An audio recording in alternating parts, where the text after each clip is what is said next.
Before going there, let's just change the sheet name to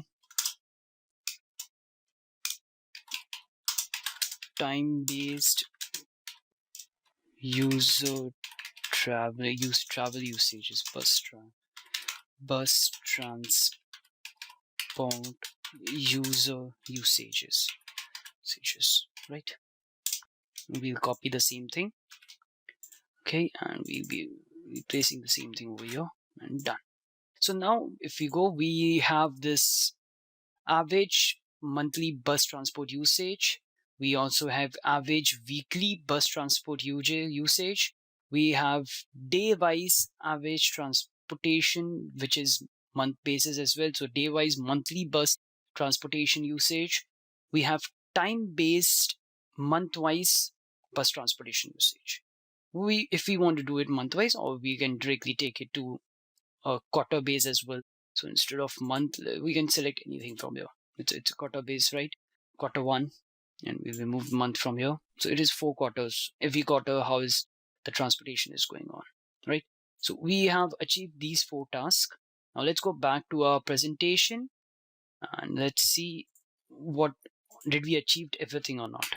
Usage of transportation by travelers. Yes, we achieved this task. Again, weekdays and weekends traveler per monthly basis, we have done the same thing.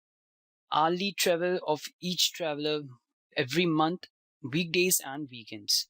Okay, so that means what we can do in this is we can have 2 separate reports. One is for weekday and one is for weekends. And and same thing we can do it on a monthly basis, right?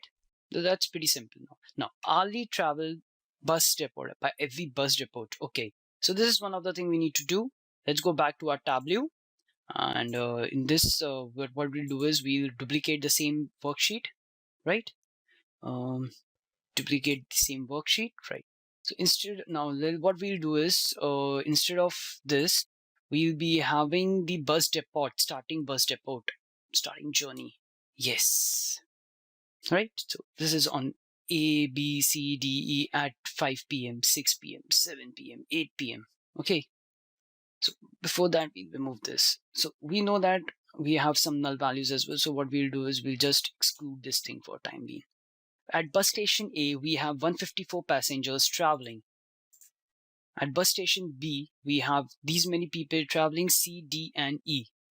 So this is the count. Now let's take the average count instead of the count. Average count. Yes. So average count of people traveling. So this average count won't work because we now need to create a new average count basis on journey. So if we go back to our presentation, it was written hourly average traveler at every bus depot. So we need an average traveler. So we'll remove this. Here we'll go back and we'll create a calculated field and we'll name at average count bus depot, right?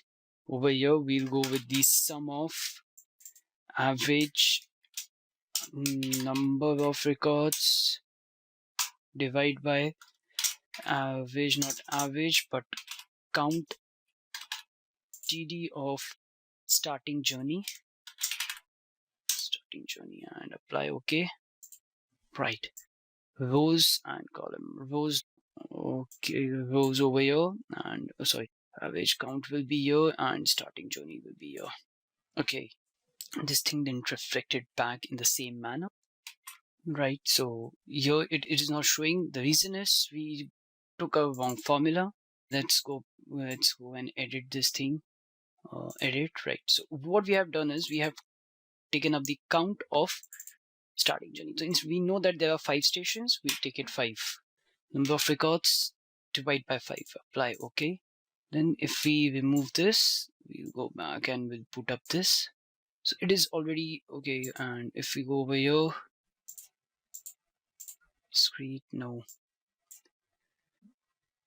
it's the sum, and we know that okay, so each bus depot is having these many counts.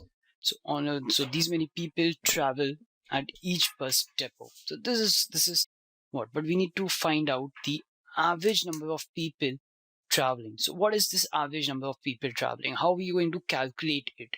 So do we have any formula? So we know that there are 5 stations and there are all total people who are going to travel. So we understand these many people are going to travel from this particular station. So that is by default an average thing. So if I give an example, so we know that there are 514 people traveled, right, from this particular station, right? The station is 1. So that means the bus station is just A. And at A, these many people travel. Now, if we need to find out average, so we can find out average on the daily basis, right? Let's take an average count as well in this, right? On the daily basis or on the monthly basis. So then it would have made sense. Okay, but now our target was to find out the people traveling at each station. So these are the number of people who are traveling from starting journey. Whose starting journey is this? Now let's check out the ending journey. Starting from this and ending journey, right? B to C. Okay, who are traveling? So we'll remove this null, exclude, right? Okay, and we'll remove this, exclude, right? Now we have seen people whose journey is C, right? Whose ending journey is C when there is a starting journey of D. So that means there is a travel. Okay, so people who are starting from C are ending up at D. Can we just check out? I mean, can we just see how many people are traveling from this C and D? So what we can do is just remove the ending journey, and we understand A, B, C, D, and E people are traveling. Now we have put another condition that we need to find out people who are having their starting journey as C and ending at D. Let's go to the Excel file which we have, and we'll put up the filter over here, and in this we'll select starting journey C. How many people have this starting journey from C? It's the count of 100. So let's go back to Tableau. Okay, starting journey C, no, so it's 135 and 115. Let's revert it. Now we'll see. Starting journey is almost 99. Yes, sorry, right? This is the starting journey then. This is my ending journey. If we click on this, what we have done previously was this, and now let's hover it out.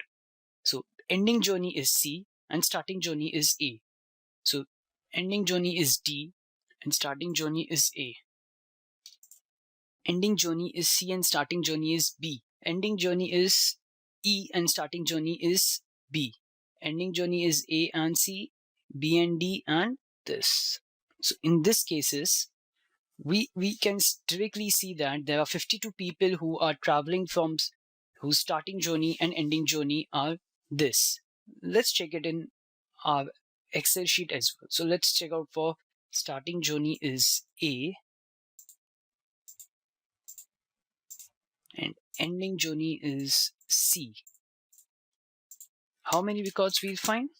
We got 115 records. The same thing it's showing us. We can just have all these records and everything. So that means this is my starting journey A with respect to C, and starting journey A with respect to D, starting journey B with respect to C, starting journey B with respect to E, C starting journey with A and with D, starting journey this and this. So we understand this thing very clearly. Okay.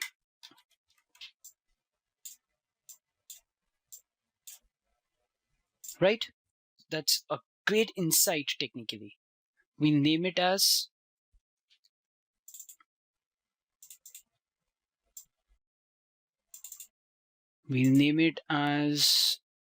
what we have found out is the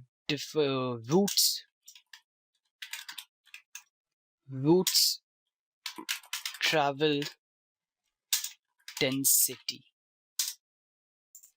So here we have seen the route travel density. Okay, now that too between stations. So our fourth task, hourly average traveler every bus depot. Now we need to find it out hourly basis, right? So what are we going to do in this is we are going to take this stamp and we'll put it here from bus station C and D. So this is all the people traveling, right? At 6 p.m., at 7 p.m., at 8 p.m. from station A to C and from station A to D. Isn't it looking nice? That this gives us a lot of insights regarding how it is being flowed, right? The same thing is we can just understand all these points.